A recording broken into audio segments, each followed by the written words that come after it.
Bueno, el día de hoy quiero continuar con esta plática o esta miniserie que empecé el domingo pasado que se llama Voy a hacer algo nuevo. Sí, entonces vamos a seguir con este tema. Si recuerdas, el domingo pasado iniciamos con Isaías 43, 18 al 19, que dice lo siguiente, dice, olviden las cosas de antaño, ya no vivan en el pasado. Voy a hacer algo nuevo. Ya está sucediendo. ¿No se dan cuenta? Estoy abriendo un camino en el desierto y ríos en lugares desolados. Si no escuchaste esta plática, si no estuviste el domingo pasado aquí, en YouTube la puedes escuchar y te animo a que la escuches para que puedas seguirnos en las próximas semanas. Pero quiero rapidito recordar algunos de los puntos que aprendimos el domingo pasado. El domingo pasado aprendimos que el primer paso para olvidar las cosas de antaño y no vivir en el pasado es confiar en el amor y cuidado presente de Dios. En ocasiones vivimos en el pasado, estamos atados al pasado, ¿verdad? Porque tenemos heridas en nuestro corazón, porque tuvimos problemas, alguien nos ofendió y no soltamos esas cosas y ahí estamos en el pasado. Pero también aprendimos el domingo que a veces aún las cosas positivas, si no las soltamos, ¿verdad? Se pueden convertir en algo que nos ata en el pasado y no nos permite creer en Dios para lo que Él quiere hacer en el presente, ¿sí? Entonces, el primer paso que tú y yo vamos a dar para que se cumpla esta palabra en nosotros de que Dios quiere hacer cosas nuevas en nuestras vidas es olvidar las cosas de antaño. Y para hacer eso tenemos que vivir confiados en el amor y cuidado presente de Dios. Sí, Dios estuvo interesado en tu vida hace 10 años, hace 15 años, hace 20 años, por eso te salvó, por eso hizo esto en tu vida, por eso hizo aquello en tu matrimonio, pero Dios quiere seguir haciendo cosas en tu vida en el presente. Y tenemos que abrazar esa realidad. Número 2, aprendimos que en el centro de nuestra fe está la creencia de que Dios siempre está creando nueva vida en nosotros, lo que implica que cosas nuevas llegan a nuestra vida a medida que avanzamos. Entonces, esta promesa de parte de Dios, estoy haciendo cosas nuevas, ¿verdad? Estoy por hacer algo nuevo en tu vida. No debe de sorprendernos, no debe de hacerse como algo raro para nosotros, porque en el centro de nuestra fe es que Dios siempre está creando vida nueva en nosotros. Número 3, aprendimos que cuando Dios promete hacer algo nuevo en nuestra vida, Él siempre espera que tú y yo hagamos nuestra parte. ¿Sí? Porque a veces tú y yo podemos cometer el error de pensar, Dios promete hacer cosas nuevas en mí. Yo no tengo que hacer nada. Yo puedo quedarme con los brazos cruzados y Dios hará lo que tiene que hacer. A veces tú tienes sueños, ¿verdad? De cosas que te gustaría que sucedieran en tu matrimonio, en tu negocio, en tu vida cristiana, en tu vida espiritual. Y es reconfortante escuchar la promesa de Dios de que Él va a hacer cosas nuevas en tu vida, ¿verdad? Pero el error que podemos cometer es cruzar nuestros brazos y simplemente pensar, bueno, Dios prometió que lo va a hacer, Él se encargará de todo. Acuérdate que en esta forma en la que Dios se relaciona con nosotros, es precisamente a través de una relación personal. Y en una relación personal ambas partes cuentan. Dios hace su parte, nosotros hacemos la nuestra. Esa es la historia de la Biblia, ¿verdad? Que no te sorprenda que te diga yo algo como eso, porque esa es la historia de la Biblia, desde Adán hasta el Apocalipsis. Esa es la historia de la vida, la interacción de Dios con los hombres. Dios hace su parte, pero los hombres tenemos que hacer, o la humanidad tenemos que hacer nuestra parte, ¿sí?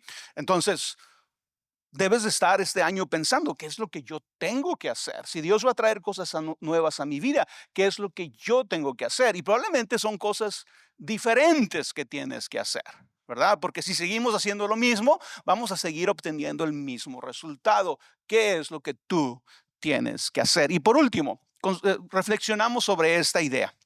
Puede ser que no sepamos qué es lo nuevo que Dios quiere traer a nuestra vida, pero todos podemos reconocer que necesitamos que Dios haga nuevo en nosotros y nuestra familia. ¿Verdad? Yo sé que a veces, especialmente si te llega de repente un tema como este, ¿verdad? Dios va a hacer algo nuevo en tu vida. Si yo te pregunto qué es lo nuevo que Dios va a hacer en tu vida este año, a lo mejor no vas a tener una respuesta tan fácil, ¿verdad? Eso es lo que va a hacer Dios en mi vida. Y está bien, no te preocupes si no puedes decir, si no puedes expresar lo nuevo que Dios va a hacer en tu vida, pero por lo menos reconoce que necesitas que Dios haga algo nuevo en tu vida. Y yo creo que ahí podemos todos estar de acuerdo. Necesitamos. Hay áreas de nuestro carácter, hay áreas de nuestros pensamientos, hay áreas de nuestras acciones, hay áreas de nuestras relaciones personales en el matrimonio, con nuestros hijos, con nuestros amigos, donde Dios puede hacer cosas nuevas o necesitamos que Dios haga cosas nuevas. ¿Sí? Y el otro punto que con este terminé, es que yo estaba hablando de que si tan solo consideramos la lista de los frutos del Espíritu que nos da Pablo, descubriríamos que en realidad hay mucho campo, hay mucho que Dios puede hacer en nuestra vida. ¿Verdad? Entonces, si tú inicias el año y tú tomas la postura, Roberto, yo creo que estoy bien. O sea, yo he vuelto a ver mi matrimonio, estamos bien, no estamos teniendo problemas, no estamos en crisis. Ahí la llevo, pues, ¿verdad? No creo que necesito que Dios haga cosas nuevas en mi vida, ¿verdad? Pudiera alguien tomar esa posición. Pero ¿qué sucede cuando tomamos la lista de los frutos del Espíritu? ¿Quién de nosotros puede decir, yo no necesito que Dios traiga nada de esto a mi vida? Ninguno de nosotros. Dice Gálatas 5, 22 al 23, el fruto del Espíritu es amor, alegría, paz, paciencia, amabilidad, bondad, fidelidad, humildad y dominio propio. Ya con esa lista te voy a desarmar.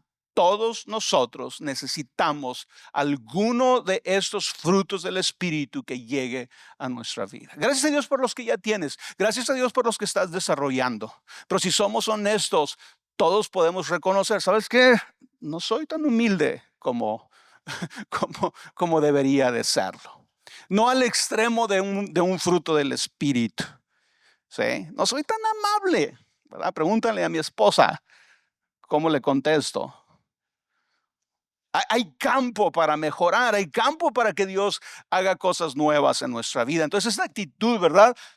O la actitud correcta que deberíamos de tener todos nosotros es esa actitud de humildad en la que decimos, realmente, Señor, no sé exactamente qué es lo que quieres hacer en mi vida, lo nuevo que quieres hacer en mi vida, pero de algo estoy seguro, necesito que hagas algo nuevo en mi vida. Necesito que traigas a mí los frutos del Espíritu. Y a lo mejor, ya cuando te enfocas en esa lista, sí es muy claro para ti, yo necesito alegría, yo necesito dominio propio, porque sabes de qué pata cojeas, ¿verdad? Pata se dice, así decimos, o que de qué pie cojeas, ¿verdad? Todos, todos lo sabemos. Así que el día de hoy quiero hablar de uno de los frutos del Espíritu que Dios quiere producir en nuestras vidas. Él quiere producir todos los frutos del Espíritu, ¿verdad? Pero para poder hacer una plática escogí uno y es la alegría. Qué bueno sería, ¿verdad? Que si tú y yo este año fuéramos más alegres. Cómo la alegría pudiera impactar tu vida personal, pero cómo la alegría pudiera impactar tu matrimonio, la vida del hogar, la vida de la iglesia. Si más de nosotros recibiéramos de Dios ese fruto del Espíritu que es la alegría. Entonces, déjame empezar definiendo alegría en el contexto de los frutos del Espíritu. Alegría es un estado profundo de contentamiento que proviene de tener una relación con Dios y de experimentar su gracia y bondad. A ese es cuando hablamos del fruto del Espíritu, a esto nos referimos. Un estado profundo de contentamiento que proviene de tener una relación con Dios y de experimentar su gracia y bondad. En este sentido, La alegría no es una felicidad superficial basada en las circunstancias eternas. Esta es la diferencia, ¿verdad? Cuando la Biblia nos habla de alegría, cuando la Biblia nos habla de gozo, nos está hablando de un contentamiento que está por encima de las circunstancias. Y obviamente, especialmente por encima de las circunstancias negativas que llegan a nuestra vida. Porque a veces tú y yo pensamos, ¿verdad? Y porque es lo natural, es lo humano. Cuando las cosas se ponen mal, cuando las circunstancias negativas llegan a mi vida, se me va la alegría, ¿verdad? Es como, pues sí, ¿verdad? Así somos los humanos, se nos va la alegría. Pero la Biblia nos habla de otro tipo de alegría, una alegría, ¿sí? Que se puede mantener aún en medio de la dificultad. Yo siempre les hablo de la última cena de Jesús con sus discípulos y todo lo que Jesús hizo en esa última cena. ¿Verdad? Que aunque obviamente el tema no era un tema de alegría en esa última cena, la actitud de Jesús en esa última cena es una actitud de amor, de generosidad y pudiéramos decir de alegría también, porque Jesús canta con sus discípulos esa noche. ¿Sí? Celebran la Pascua, que es una celebración judía. Pero ¿sabes qué? Jesús sabe que esa noche sus amigos lo van a traicionar. Jesús sabe que esa noche Pedro lo va a negar. Judas lo va a entregar por unas monedas de plata. Más noche se iba a sentir abandonado por el Padre. Más noche lo iban a prender, lo iban a torturar, lo iban a condenar a muerte. Al siguiente día lo iban a matar. Jesús sabe todo eso, pero por alguna razón Jesús puede manifestar alegría esa noche cuando comparte, digo, entre todas las emociones, ¿verdad? Que Jesús pudo experimentar esa noche. La alegría también fue una de ellas al estar con sus discípulos. Las primeras palabras que Jesús le dice a sus discípulos cuando se sientan a la mesa les dijo, ¿cuánto he deseado estar con ustedes esta noche? Esa es una expresión de alegría, esa es una expresión de gratitud, esa es una expresión de gozo, ¿verdad? Si tú te sientas en la mesa del Día de Gracias o de Navidad y tú le dices a tu familia, ¿cuánto he deseado estar con ustedes esta noche? Esa es una expresión de alegría. Bueno, Jesús tenía ese tipo de alegría, aunque las circunstancias de su vida eran muy difíciles. Iba a enfrentar, ¿verdad?, las circunstancias más difíciles de su vida. Entonces, la alegría que encontramos en la Biblia no es una felicidad superficial basada solo en circunstancias externas. La verdadera alegría es deleitarnos en Dios y su salvación, reconociendo que en todo momento estamos en la presencia amorosa de Dios. Yo creo que eso es clave. Que tú y yo estemos conscientes, independientemente de las circunstancias que enfrentamos, estemos conscientes que en todo momento estamos en la presencia amorosa de Dios. Tú y yo creemos, ¿verdad?, que Dios es omnipresente. Dios está en todas partes. Dios está con nosotros en todo momento. Pero también la Biblia nos dice que cuando vamos a definir cómo es Dios, la Biblia dice, Dios es amor. Quiere decir que si Dios está en todas partes y si Dios es amor, tú y yo siempre estamos en la presencia amorosa de Dios para nuestra vida. Pero vamos a conectar este tema de la alegría con esta palabra que leímos. Así que veamos nuevamente las palabras de Dios a los israelitas. Acuérdate, estos israelitas estaban cautivos en Babilonia. Las circunstancias de ellos eran circunstancias terribles, difíciles. Estaban en Babilonia después de la conquista de Jerusalén por Nabucodonosor, que era el rey de Babilonia. Y lo importante es reconocer también que esa conquista llegó a causa del pecado de Israel. El pecado generacional de Israel, de los reyes de Israel, de los sacerdotes de Israel, del pueblo de Israel, que por generaciones ignoraron a Dios, ignoraron su palabra. Así que el juicio de Dios vino sobre Judá y Jerusalén fue destruida y los israelitas fueron llevados cautivos a Babilonia. El domingo pasado, cuando estábamos hablando de esto, yo les decía que cuando los cautivos estaban en Babilonia, se les podía hacer difícil regresar a Jerusalén. Y todos nosotros nos quedamos con el éxodo, ¿verdad? Cuando los israelitas salen de la esclavitud de Egipto a Judá. Pero deja para que te des una imagen. La distancia entre Egipto y Judá, tal vez no sean los números exactos, pero son alrededor de 400 a 500 kilómetros. La distancia entre Judá y Babilonia son 1400 kilómetros. Estás hablando de hace miles de años, ¿verdad? Separados por desiertos, ¿verdad? Por eso era difícil para los judíos pensar que podían regresar a Jerusalén. Pero las palabras que leímos son las palabras de Dios a ese grupo de israelitas, cautivos en Babilonia. A ellos les dicen, olviden las cosas de antaño, ya no vivan en el pasado. Voy a hacer algo nuevo, ya está sucediendo. ¿No se dan cuenta? Estoy abriendo un camino en el desierto y ríos en lugares desolados. Pero ahora veamos lo que experimentaron estos cautivos cuando Dios hizo eso nuevo que había prometido, cuando los regresó a Jerusalén. Fíjate lo que decían estos israelitas. Decían, cuando Dios nos hizo volver de Babilonia a Jerusalén, creíamos estar soñando. De los labios nos brotaban risas y cánticos alegres. Hasta decían las demás naciones, realmente es maravilloso lo que Dios ha hecho por ellos. Lo que Dios hizo por nosotros fue realmente maravilloso y nos llenó de alegría. Entonces aquí vemos, ¿verdad? Esta palabra de Dios, olvídense del pasado. Yo quiero hacer algo nuevo en ustedes. Quiero crear nueva vida en ustedes. Pero también lo que tenemos que entender nosotros, que detrás de eso que Dios quiere hacer nuevo en nosotros, también está el que a causa de eso nuevo tú y yo vamos a experimentar más alegría. Vamos a experimentar la alegría como un fruto del Espíritu, ¿sí?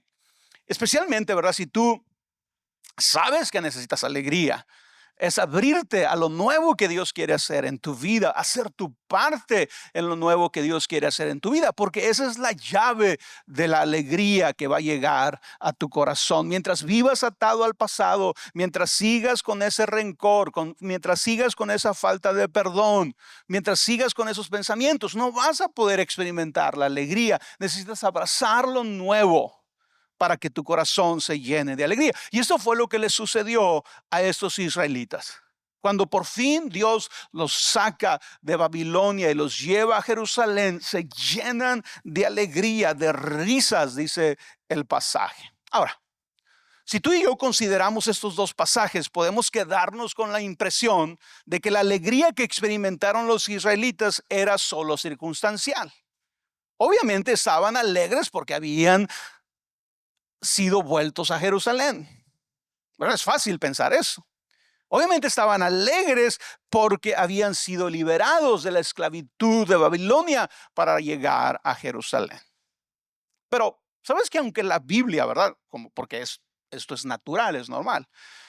Aunque la Biblia reconoce que las bendiciones externas pueden traernos felicidad. O sea, la Biblia no dice que si tú experimentas bendiciones no te vas a alegrar o no te vas a sentir bendecido o no te vas a sentir feliz. De hecho, esto es parte de ser humanos, ¿verdad? Cuando algo nos va bien, cuando las cosas nos salen bien, ¿qué pasa? Experimentamos felicidad. Sí, cuando las circunstancias son positivas, producen felicidad en nosotros. Y la Biblia reconoce eso, la Biblia reconoce esa felicidad y tenemos que valorarla, tenemos que apreciarla, tenemos que celebrarla porque es parte de nuestra experiencia humana, ¿sí? Pero la verdadera alegría, ¿sí? Aquella que es un fruto del Espíritu, no está condicionada a las circunstancias externas, sino a una conexión más profunda con Dios. Como sucede en nuestras relaciones humanas, así también sucede en nuestra relación con Dios. Nos conectamos más profundamente en tiempos difíciles o de sufrimiento. Todos hemos escuchado la frase, ¿verdad? Es en los tiempos difíciles, es en tus dificultades que tú descubres quiénes son tus verdaderos amigos. Es fácil tener amigos cuando todo nos está yendo bien, especialmente cuando te está yendo extremadamente bien. Es fácil tener amigos, ¿verdad? Si te está yendo muy bien económicamente, probablemente sea más fácil tener amigos, ¿verdad? Gente te va a buscar, gente va a querer estar cerca de ti porque te está yendo bien. Pero todos sabemos, los verdaderos amigos son aquellos que están con nosotros en nuestros tiempos difíciles, en nuestros tiempos de dificultad. ¿Sí? Y lo mismo sucede con Dios. Es en los momentos de dificultad, es en los momentos difíciles que tú y yo nos conectamos más profundamente con Dios. El Salmo 34:18 dice: el Señor está cerca de los quebrantados de corazón. Cuando sufrimos, cuando lloramos, Dios está cerca de nosotros. Así que consideremos las dos cosas que sucedieron con los israelitas entre estos dos pasajes, entre la promesa de algo nuevo y su cumplimiento. Porque ahorita hemos visto estos dos pasajes. Dios les prometió: voy a hacer algo nuevo entre ustedes, olvídense de lo viejo. Y luego se cumple esa promesa, ¿verdad? Y las circunstancias cambian y ahora están alegres, y tú y yo podemos cometer el error de decir: oh, su alegría solamente era circunstancial. Estaban alegres porque Dios los había liberado. Pero yo creo que no. Yo creo que la alegría de los judíos, de estos israelitas, era una alegría que se había estado construyendo en la esclavitud de Babilonia, que se había estado cocinando en los tiempos difíciles, en los tiempos de dificultad, en los tiempos de sufrimiento. Como todo aquello, ¿verdad?, que sucede en nosotros en tiempos difíciles. Encuentras mejores amigos, empiezas a ser más agradecido, empiezas a valorar las cosas.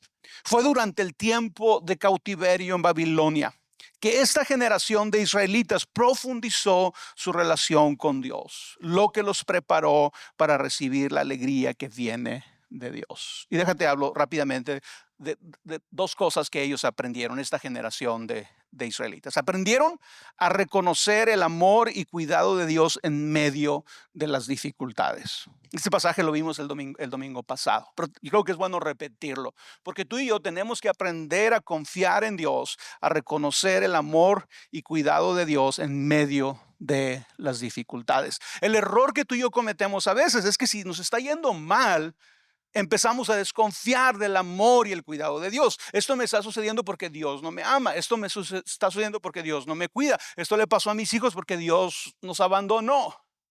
No.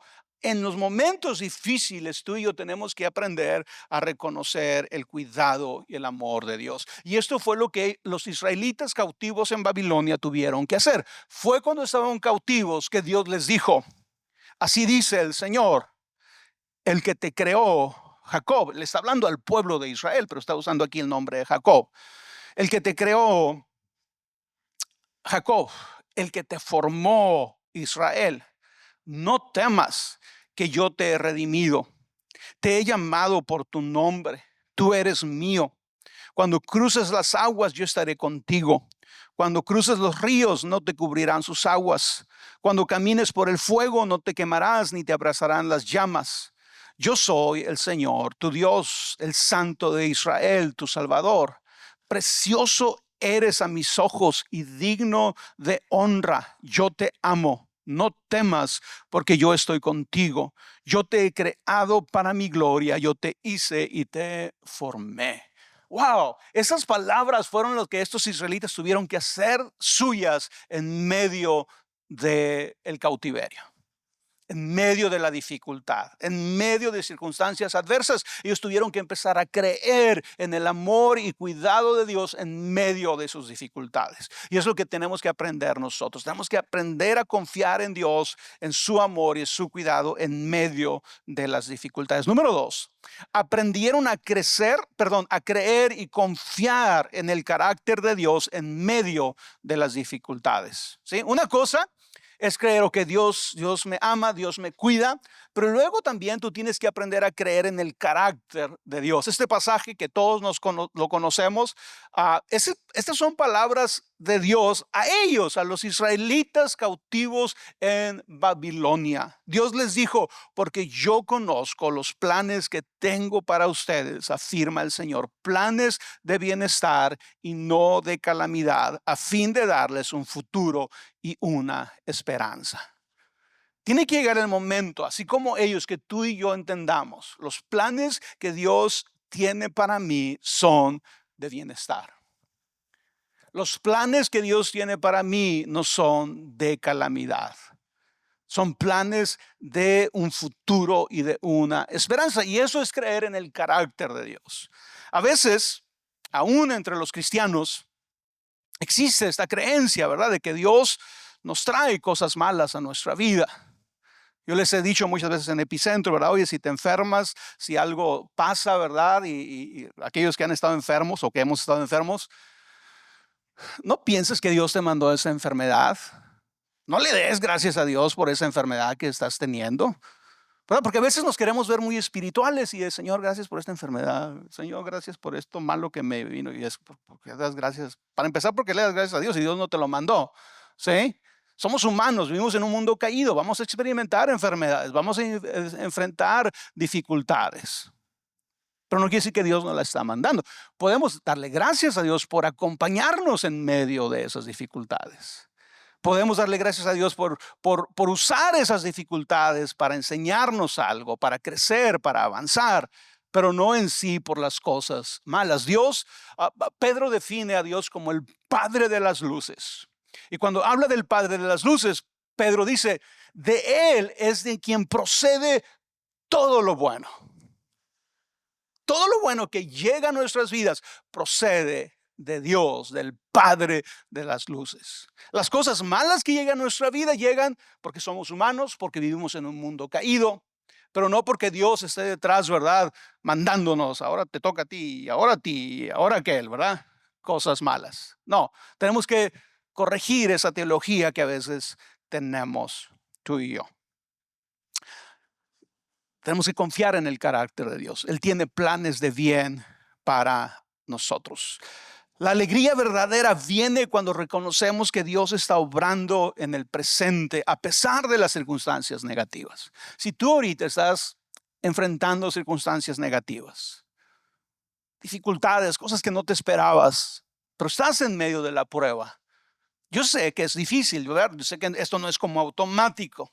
Pero en tu vida de oración, en lo que pides a Dios, en lo que le pides a tus amigos que oren por ti, pídeles que te ayuden a siempre estar consciente del cuidado y el amor de Dios en el presente de tu vida, en medio de esas dificultades.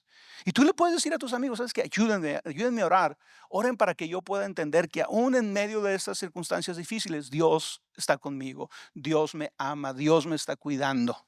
¿Sí? Y son cosas que podemos pedir a otros que oren por nosotros cuando estamos en medio de circunstancias negativas. Dios nos invita a ver el futuro con esperanza. ¿Por qué no te pones de pie? Quiero terminar rapidito con 3 puntos que creo que podemos tomar de esta plática y aplicarla en este inicio de año. Número 1 es, reconoce lo nuevo que Dios está haciendo en tu vida. Tal vez si yo te pregunto ahorita, ¿verdad? ¿Qué está haciendo nuevo Dios en tu vida? Aún si yo me hago esa pregunta, puede ser difícil contestarla. Para algunos, para otros no, ¿verdad? Pero puede ser difícil contestarla. ¿Qué nuevo está haciendo Dios en tu vida? Pero ¿por qué no, aunque no tengas respuesta en este momento, por qué no mentalmente te haces esa pregunta a ti mismo? ¿Qué es lo nuevo que Dios está haciendo en mí? Que le dice que no tengas respuesta, simplemente como ejercicio, hazla en este momento. ¿Qué es lo nuevo que Dios está haciendo en mí? Reflexiona por un momento. ¿En qué áreas de tu vida Dios está trayendo una renovación? Aunque no es tan visible, aunque especialmente para los demás no es visible. Tú como que batallas para verlo, pero puedes tener cierta inclinación de pensar, híjola, creo que sí, creo que Dios quiere renovar esta área en mi vida. Quiero que Dios quiere traer nueva vida en esta área en mí. Ahora, si no tienes respuestas para estas cosas, no te preocupes. El punto es que la pregunta esté ahí, que la pregunta esté en tu corazón y en los próximos días, en tu tiempo devocional, en tu tiempo de ayuno, trae estas palabras, estas oraciones a tu mente y dile, Señor, muéstrame lo nuevo que tú quieres hacer en mi vida. Muéstrame en qué áreas de mi vida tú quieres traer nueva vida. Es en mi matrimonio, es en mi área de servicio, es en mi espíritu. Quieres traer el fruto del Espíritu Santo a mí. ¿Qué es lo que tú quieres hacer en mi vida? Número 2, no vivas en el pasado. Y acuérdate, vivir en el pasado no solamente estamos hablando de las cosas negativas de tu pasado, que a veces estamos viviendo ahí, las cosas negativas que nos sucedieron. No vivas en el pasado. Más bien, reconoce la presencia de amor y amor de Dios en tu pasado. Y eso es lo que tú puedes hacer mentalmente. Porque todos hemos tenido experiencias negativas en nuestro pasado. Y a veces vivimos en esas experiencias negativas. Hace unos días leí la frase que dice, el pasado no es un lugar donde vivir. Así que no vivamos en el pasado. Pero lo que tú y yo podemos hacer porque indudablemente vamos a ir al pasado, ¿verdad? Especialmente si las experiencias fueron fuertes. Pero no te enfoques en lo negativo. Enfócate en reconocer la presencia y amor de Dios en ese pasado, en esa dificultad, en ese problema. Entonces, aun cuando tú y yo volteamos a ver las cosas negativas que nos han sucedido, podemos escoger recordar lo que Dios hizo por ti en medio de esa dificultad. ¿Has estado enfermo? No solamente recuerdes que estabas enfermo, recuerda las personas que oraron por ti, las personas que te animaron, las personas que te dieron un abrazo, las personas que estuvieron contigo. Pasaste por situaciones difíciles económicas, pero ¿quién te ayudó? ¿Quién estuvo ahí? Porque aquí estás, pudiste comer, pudiste vestir, aquí estamos. Entonces hay cosas que podemos redimir de esas cosas que nos sucedieron. Así que el día de hoy simplemente quiero animarte a esto, a que reconozcas lo que Dios está haciendo en tu vida, que te abras a la posibilidad, no, más que posibilidad, a la realidad de que Dios quiere hacer algo nuevo en tu vida. Ya no vivas en las cosas negativas del pasado. Escoge qué recordar y confía en Dios acerca del futuro. Recuerda que los planes que Él tiene para nosotros son planes de bien, de esperanza.